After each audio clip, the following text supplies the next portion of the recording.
So this story actually starts back in 2015. I was lucky enough to pick up a new 20-acre piece of ground to hunt really close to my house, and on the first night of scouting the property, we saw an absolute mega giant buck.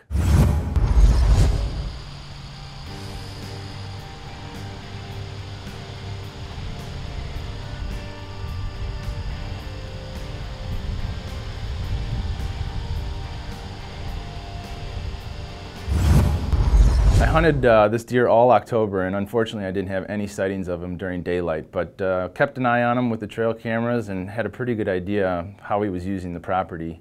And fortunately, early November I was able to tag out on another piece of property with a couple really good bucks. But going into the winter, he seemed to be frequenting the property, and I was getting some daylight pictures of him and knew he was living close by, so I was going right into shed season and I wanted to keep an eye on him.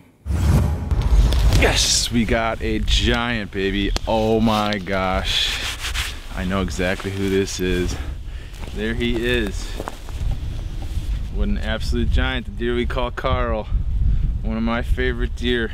I don't know how old this deer is, but I don't really care. He's awesome. He's got great spread on him. He's got some cool character, nice mass. His tines are nice. He busted this little part of his beam off, but number one next year for sure.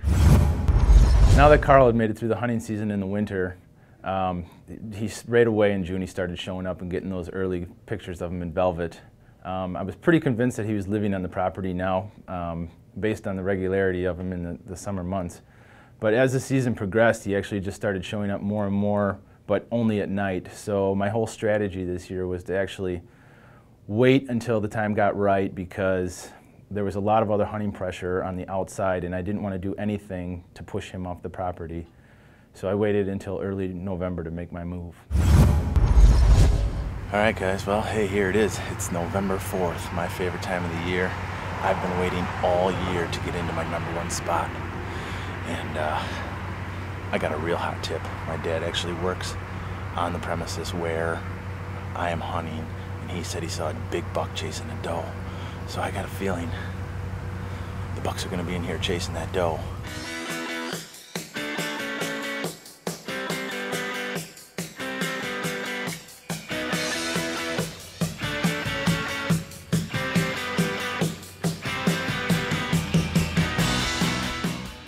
All right, well, I'm all set up. Finally made it to the tree. Sweating a little bit, but not too bad. Nice, sunny, crisp day. It's about 60 degrees. I'm in my #1 spot, which is what I call the pit. You can hear that. It's an operating pit 80 yards away. But this stand is right in between two major bedding areas, and I got a food source right in front of me. So the deer could be cruising back and forth. That noise doesn't even bother them. They're used to it. So here we go. Bowhunt or die, baby.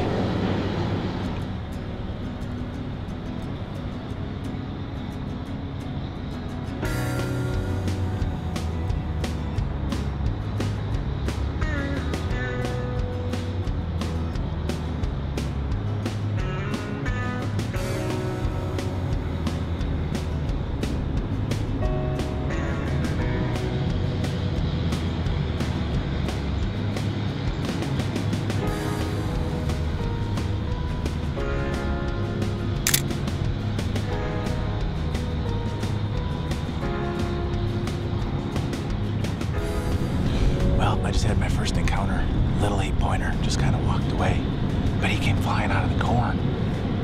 He ran to a scrape, and then he walked away. Just full throttle running for no reason. It's on.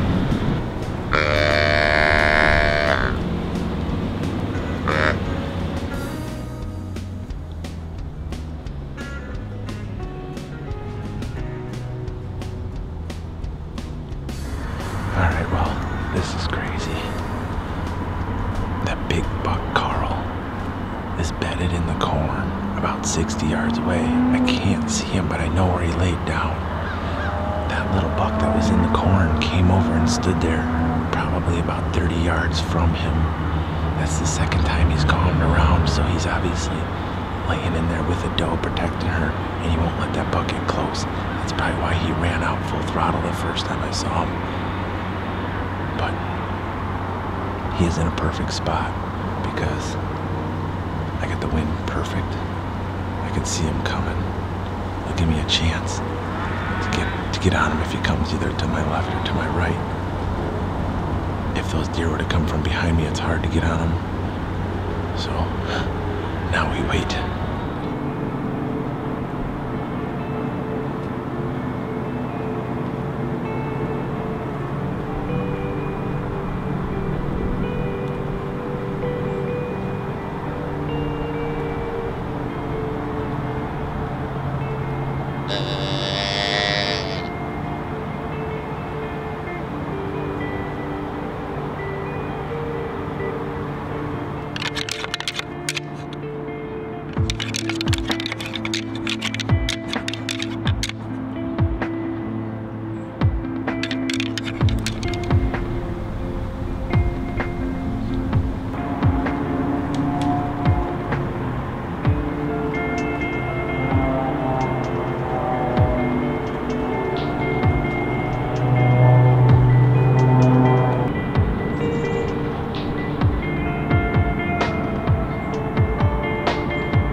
I just smoked a giant.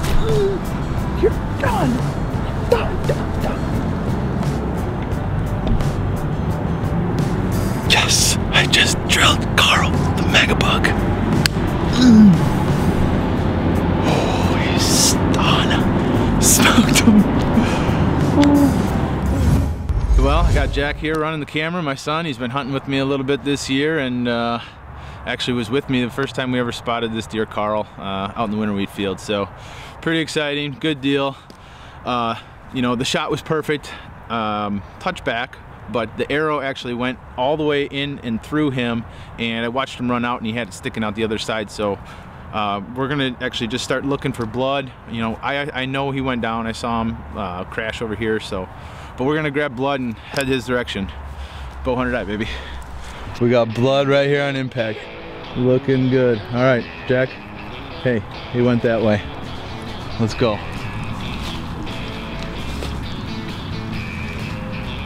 You on blood?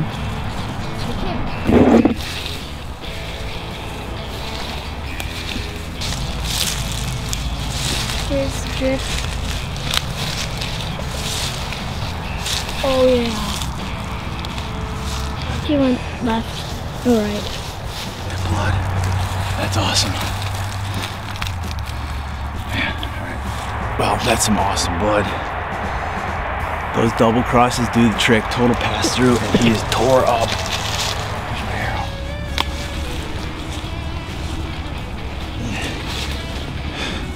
That's half of the arrow. It's soaked in blood. Look at that. That's awesome. Oh. How's it look? It looks bright. All right, you ready? Here he is. Oh.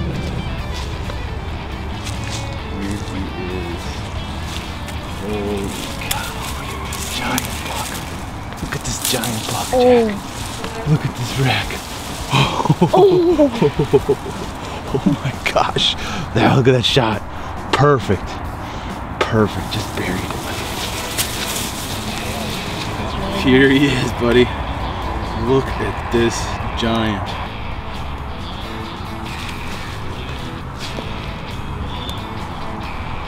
Oh, Karl. You dirty dog. You dirty dog.